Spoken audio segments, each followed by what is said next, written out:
સુરાપુરા દાદા ભોળાદનો ઇતિહાસ। સુરાપુરા દાદા કોને કહેવાય? આજે ગામડે ગામડે પાળિયા પથ્થરની ખાંભી રૂપે સૂર્યનારાયણની સન્મુખે ખોડાયેલા છે, સુરાપુરા તરીકે પણ ઓળખાય છે।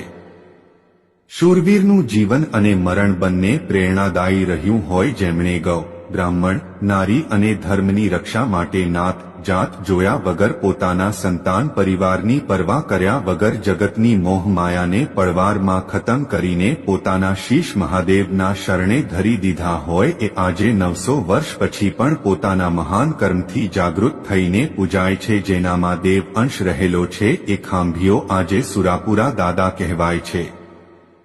ભોળાદ ક્યાં આવેલું છે? ભોળાદ સુરાપુરા દાદાનું સ્થાન અમદાવાદ જિલ્લાના ધોળકા તાલુકામાં ભોલાદ સુરાપુરા દાદાનું સાનિધ્ય આવેલું છે।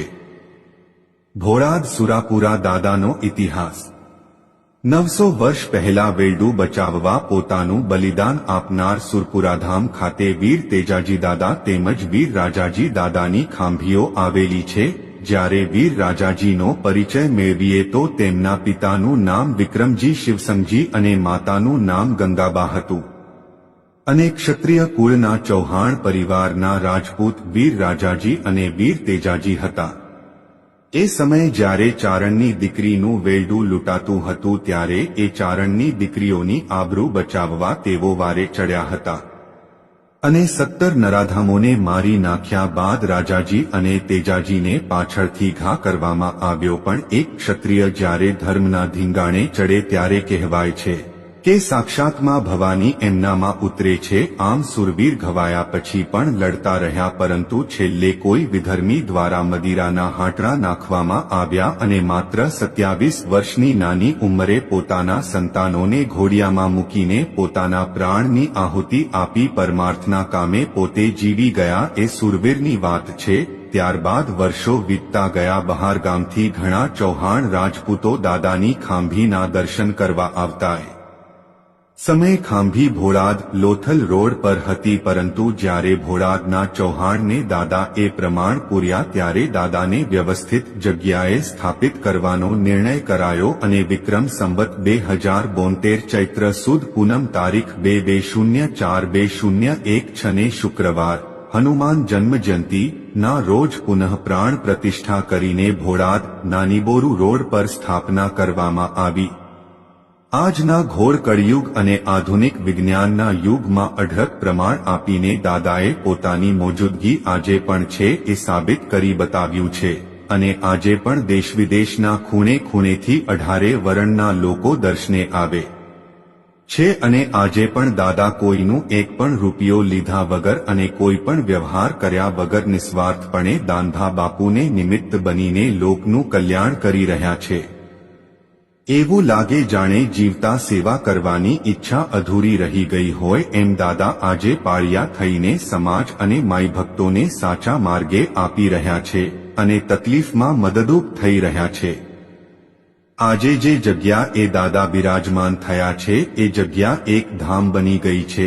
અહીં અન્નક્ષેત્રની સેવા કરવામાં આવે છે અને કોઈ પણ કાગળ પેન કે ચોપડામાં હિસાબ વગર દાદા પોતે જ એનું સંચાલન કરી રહ્યા છે। સમાજના દીકરા દીકરીઓ પણ દાદાની સેવામાં ખડેપગે હાજર થઈ જાય છે। ગામના પાદરે ઉભેલા એ પાળિયાના બલિદાનની વાતો કરવા બેસીએને તો ચોપડાના પાના ઓછા પડશે, માટે છેલ્લે એટલું જ કહીશ કે તમારા ગામમાં રહેલા પાળિયાને સન્માન આપજો। એ અમથા નથી ખોડાણા, એમના બલિદાન બહુ જ મોટા છે, માત્ર એનો ઇતિહાસ જાણવા નથી મળતો। મંદિરમાં જે સેવા કરતા અને દાદાએ જેનામાં પોતાની શક્તિ અર્પણ કરી છે એવા દાનભા બળવંતસિંહ ચૌહાણ, જેઓની ઉંમર માત્ર 37 વર્ષની છે, તેમના પરિચયની વાત કરીએ તો તેઓ ખૂબ જ સાદગીભર્યું જીવન જીવે છે। જેઓએ નાની ઉંમરમાં જ પોતાના પિતાની છત્રછાયા ગુમાવી। જ્યારે તેમણે સમજણ આવી ત્યારે ભાઈની છત્રછાયા ગુમાવી પછી ગામડામાં મજૂરી કરી પોતે અભ્યાસ કર્યો અને ત્યારબાદ તેઓ રોજગારી માટે અમદાવાદ ગયા અને હાલ પણ પોતે અમદાવાદની એક કંપનીમાં નોકરી કરે છે અને પોતાના પરિવારનું ગુજરાન ચલાવે છે। એમાંથી સમય કાઢીને પોતે ભોળાદ આવે છે અને દાદાના ચરણોમાં જે શ્રદ્ધાળુઓ આવે છે તેઓના દુઃખમાં ભાગીદારી કરી અને દુઃખ દૂર કરે છે. જે શ્રદ્ધાળુઓ આવે છે તેઓને જમાડવા, સૂવા માટે અને ચા નાસ્તા માટે ખૂબ આગ્રહ કરે છે. દાદાના સાનિધ્યમાં આવેલ કોઈ પણ હોય ભેદભાવ વગર તમામની સાથે વાતચીત કરે છે. ખૂબ સાદગી ભર્યું જીવન જીવે છે. સુરાપુરા દાદા ભોળાદ અનેક શ્રદ્ધાળુઓ માટે આસ્થાનું અનેરું સ્થાન બન્યું છે. સૌથી ખાસ વાત એ છે કે દાદાના સાનિધ્યમાં આવેલા ભક્તોની મનોકામનાઓ પણ પૂર્ણ થતી જાય છે. આજે ગુજરાતના નહીં પરંતુ દેશવિદેશના ખૂણે ખૂણેથી 18 વર્ણના લોકો શ્રદ્ધા રાખીને દર્શન માટે આવે છે અને દાદાના સાનિધ્યમાં કોઈનું કંઈ પણ લીધા વગર અને નિસ્વાર્થપણે શ્રી દાંધા બાપુ નિમિત્ત બનીને લોક કલ્યાણનું કાર્ય કરી રહ્યા છે. દાદાના સાનિધ્યમાં બેઠક ક્યારે યોજાય છે?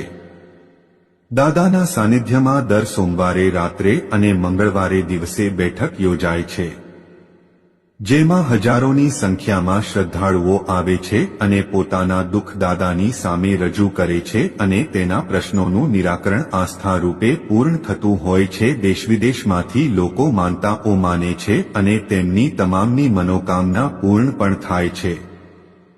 તો મિત્રો, વિડિયો પસંદ આવ્યો હોય તો લાઈક, શેર અને સબસ્ક્રાઇબ કરી દેજો. તો ફરી મળીશું એક નવા વિડિયોમાં. ત્યાં સુધી આપ સૌને જય માતાજી.